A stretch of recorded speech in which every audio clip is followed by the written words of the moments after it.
Petrolheads, j'ai l'honneur de vous retrouver à Détroit, au Detroit Motor Show, le fameux, le mythique, pour vous parler de ça, de Stampede, la 7e génération de la Ford Mustang. Si vous avez suivi les aventures sur Instagram, vous saurez que ça fait déjà quelques jours que je suis là et que j'ai pu vivre une aventure de malade mental avec Ford North Africa et Ford, notamment assisté au reveal mondial en avant-première de cette voiture. J'ai pu la voir avant le reveal avec des journalistes dans les studios de chez Ford. Comme vous en doutez bien, je pouvais pas prendre de photos ni de vidéos, mais j'ai eu le droit et j'ai eu la chance d'avoir une présentation détaillée de ce projet-là et surtout de comprendre la philosophie de Ford dans la création de cette 7e génération et là où ils veulent aller. J'ai sélectionné pas mal d'infos qui m'ont assez tapé à l'œil. Il y a eu une grosse surprise comme cette Dark Horse là qui est une toute nouvelle proposition de la part de Ford. Je vous laisse quelques extraits quand même de la soirée de la veille parce qu'il y avait des pilotes NASCAR, champions de drift, il y avait même Bill Ford lui-même qui est venu pour le reveal. Une ambiance vraiment à l'américaine qu'on retrouve nulle part ailleurs. Grosse parade de Mustang, c'était une expérience de malade mental. Mais maintenant, il est temps que je vous parle, non pas de cette Shelby GT500 que j'ai eu la chance de conduire exactement la même mais sans carbone dans le vlog qui va sortir juste après cette vidéo normalement, mais de cette Ford 7e génération, la Mustang. J'imagine que vous voyez déjà pas mal de différences parce que là on a l'EcoBoost. Ça revient, on a une grosse différence esthétique entre l'EcoBoost et la 5 Liter, le V8. Alors déjà pour la mise en contexte, faut pas oublier que c'est la voiture de sport la plus vendue du monde. On est déjà à plus de 10 millions d'exemplaires. Donc la Mustang c'est bien plus qu'une voiture, c'est toute une philosophie de vie, toute une famille, toute une passion. Je sais que ça a l'air d'être des mots très marketing et tout ça, mais c'est la vérité au final. N'importe qui voit ce fameux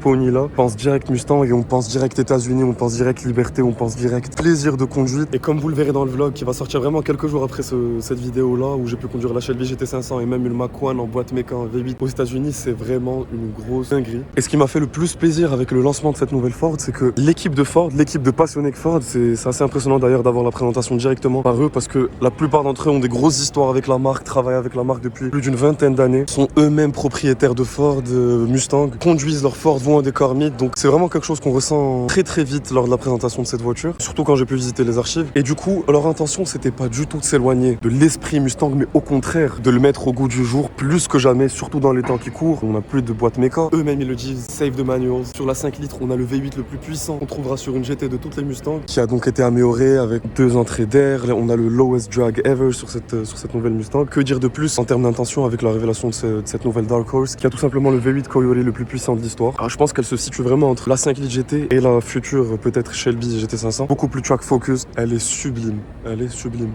Et même sur l'EcoBoost qui est différente, qui est plus sage que la 5 litres, que le V8, mais qui elle est un peu plus épurée. On pourrait croire d'ailleurs qu'elle est plus grande, mais c'est exactement les mêmes dimensions que la génération d'avant. Un mot-clé, avant que je vous montre quelques parties du design assez sympas, c'est la customisation. Comme vous le voyez avec ces jantes en bronze là, la personnalisation de la voiture a été vraiment multipliée d'un point de vue esthétique. Il y a de nouvelles couleurs, il y a de nouveaux packs, il y a de nouvelles jantes. Même à l'intérieur, il y a beaucoup plus de possibilités qu'avant en termes de ceinture de sécurité, cuir, stitching. Et bien sûr, à part ça, on a aussi une personnalisation d'un point de vue mécanique. C'est devenu obligatoire aujourd'hui, mais tu peux tout modifier et tu peux tout personnaliser à ta guise sur cette nouvelle Ford Mustang. Quand je vous dis tout, c'est vraiment tout. Ils ont poussé ça assez loin et j'ai vraiment adoré. Et comme on le voit d'ailleurs, c'est par un troisième type de personnalisation qui est une personnalisation technologique. Parce que oui, cette Mustang là, c'est la Mustang en fait la plus technologique de l'histoire. La grosse nouveauté, c'est clairement à l'intérieur avec l'apparition de ces 2 écrans énormes qui ont été vraiment très bien travaillés. Moi j'adore l'esthétique de l'écran commencer. Et pour avoir un peu joué dessus, c'est assez intuitif. On se perd pas du tout dans une multitude de réglages inutiles. Et en plus, regardez si vous remarquez bien, c'est assez driver focused. L'écran est orienté vers le conducteur, même les commandes sont orientées vers le conducteur. Je pensais que j'allais regretter un peu la disparition des touches sur la 6e génération un peu en mode avion, mais là l'orientation fait qu'on a toujours un peu le même feeling, donc j'ai vraiment bien kiffé. Et là on voit aussi à l'intérieur et par l'affichage que Ford ont beaucoup pensé aux passionnés, aux adeptes de la marque. Vraiment il y a plein de petits trucs qui nous prennent par les sentiments. On a un cockpit digital certes qui existait déjà dans la génération d'avant, mais là ils ont même introduit un affichage vintage, style analogique, qu'on retrouvait sur la Mustang Fox si j'ai pas de bêtises, mais en tout cas sur les anciennes Mustang et notamment aussi avec cet éclairage nocturne vert. L'autre truc qui est trop cool, c'est ce nouveau volant 3 branches bien sûr. La nouveauté c'est qu'il est plat en bas, donc c'est vraiment beaucoup plus sportif. Maintenant si on devait passer sur l'esthétique, il y a pas mal de choses qui ont changé. Je trouve ça super intéressant d'étudier le design extérieur de ce genre de voiture, comme par exemple le Range Rover, l'essai du Range Rover qui sortira bientôt. C'est des modèles mythiques où il y a eu plusieurs générations qui sont mythiques aussi par leur look. Donc le défi c'est de pas trop s'éloigner mais en même temps évoluer. Et là un mot clé c'est le mot edge, c'est le mot sharp. Regardez l'arrière comment il est bien brut, bien racé. Moi j'adore, c'est vraiment le genre de look que tu vois, t'aimes instantanément. Et ça donne ce petit look un peu béqué, ultra naturel. J'aime beaucoup. On retrouve les 4 sorties d'échappement typiques à la GT, le petit GT Performance ici. Et sur les côtés, la petite nouveauté, c'est que, regardez, tout le côté de la voiture est assez sobre. Il n'y a pas de dédoublement inutile, il n'y a pas de grossissement inutile pour laisser le contraste uniquement sur l'arrière. On voit là vraiment des grosses épaules bien musclées. Et si on devait parler de musclé, regardez juste l'avant de la voiture. Là, c'est encore plus musclé parce que c'est la Dark Horse. Je remarque tout de suite le front splitter en plus. Mais la calandre avant, c'est la calandre qu'il y a sur la GT qui n'est pas exactement la même sur l'EcoBoost. On a une calandre assez agressive qui fait hyper muscle car. On a cette ligne là droite qui rappelle un peu la ligne, un peu en hommage à cette ligne centrale qu'il y avait sur les calandres des anciennes Mustang. Et aussi avec ce dessin là. Ça donne une forme un peu de quelqu'un qui serre les biceps et qui soulève la voiture. Donc vraiment là pour montrer ses muscles, vraiment là pour montrer ce qu'elle a dans le ventre, cette muscle car. Et regardez bien la face avant de la GT qui est très différente de celle d'EcoBoost. Toute la face avant est dessinée différemment et là on a des vraies entrées d'air qui sont là pour refroidir le moteur avec un vrai extracteur d'air juste là. Et moi ce que j'ai beaucoup aimé, c'est le nouveau design des phares avant. Même thème, sharp, bien brut, bien racé. On a même le capot un peu plus plongeant, donc elle a vraiment ça donne vraiment cet effet bien énervé quoi. Et il y a une très belle signature lumineuse d'ailleurs. Après je sais pas si vous le remarquez, mais moi j'ai trouvé un peu un petit clin d'œil à la Mach-1 avec ce dessin là ici. Et en passant sur la Dark Horse avec cette couleur de frein Brembo. Donc on est sur du freinage Brembo, les freins ont été développés avec Brembo, mais ils ont même introduit de nouvelles couleurs et même certaines couleurs disponibles avec le logo de la Mustang, le pony directement dessus. Pour vous dire qu'ils ont vraiment pris la customisation très au sérieux. Et regardez même sur cette Dark Horse qui a ce petit béquet en cet aileron là en plus et ce nouveau badge. Dites-moi ce que vous pensez de ce nouveau badge. Sur les vidéos c'était super impressionnant. Je pense que ça a dû être super compliqué pour eux de trouver ce nouveau badge là.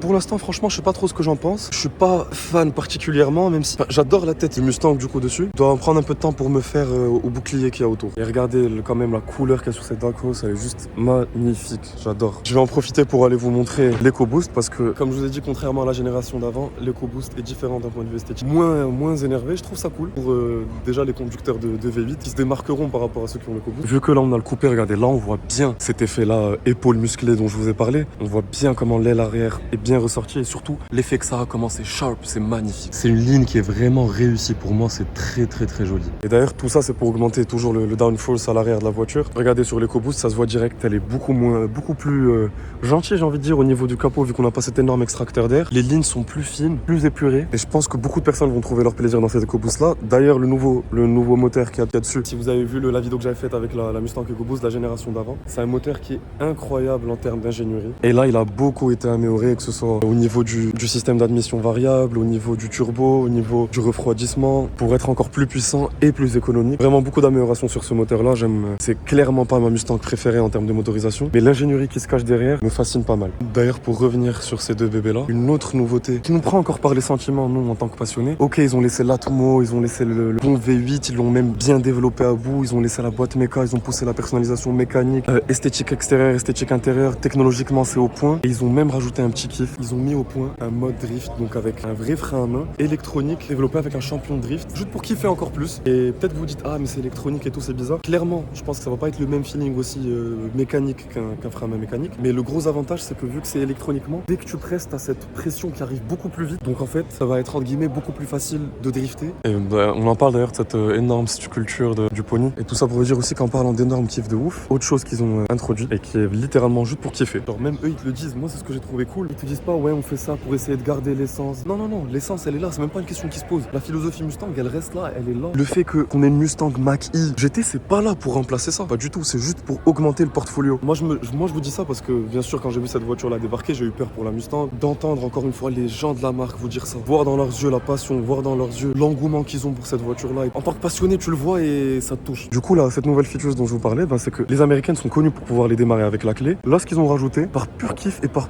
pur objectif d'embêter les voisins des futurs propriétaires, tu pourras en toute détente non seulement démarrer ta voiture à distance, mais même faire des revs à distance. Quel genre de dinguerie ça. Déjà est-ce que ça sert à quelque chose? Non, c'est juste pour kiffer. Ils ont fait ça juste pour kiffer. D'ailleurs je me demande vraiment à quoi va ressembler la nouvelle Shelby GT500. Je pense que ça va être quelque chose de malade mental. Je vous cache pas que j'ai eu un gros crush sur cette voiture. J'ai trop hâte que vous me voyez au volant de cette voiture et que vous voyez l'expérience que j'ai eue, parce que c'est un putain de monstre. Je m'attendais pas à ce qu'une muscle car procure autant de sensations de précision, à part le plaisir et le son qui est incroyable, mais la boîte, tout ça, j'ai tellement différente de la GT. D'ailleurs regardez, en plus on a les jantes jantes carbone dessus. Sans surprise, la personnalisation, c'est vraiment quelque chose de super important aux États-Unis. Encore une fois, même eux, ils te disent que ça les dérange pas en fait que leurs clients modifient leur Mustang et fassent des trucs avec. Bill Ford lui-même, il achète sa Mustang et il est parti modifier les jantes, il est parti modifier, faire des trucs sur le moteur, faire des trucs sur l'intérieur. Donc c'est vraiment cool de voir cette philosophie qui est bien présente et assumée. Bon, faut que j'arrête de parler maintenant. Vous, Petrolheads, comment vous la trouvez? Qu'est-ce que vous pensez de ça? Franchement, j'ai adoré. Je me suis senti comme un gosse tout au long de cette aventure parce que avoir une Mustang avec un V8, pour moi, c'est une voiture qu'il faut passer au moins une fois dans sa vie. Une Mustang rouge, ça fait partie des voitures qui m'ont fait rêver depuis que je suis petit. Donc avoir la chance d'être dans cette aventure-là, au milieu de tous ces journalistes qui ont l'habitude de tout ça, mais quand t'es dans une pièce avec l'équipe qui a développé la voiture et qui sont en train de te parler en toute détente de ce modèle-là, et t'es en train de poser tes questions et tout,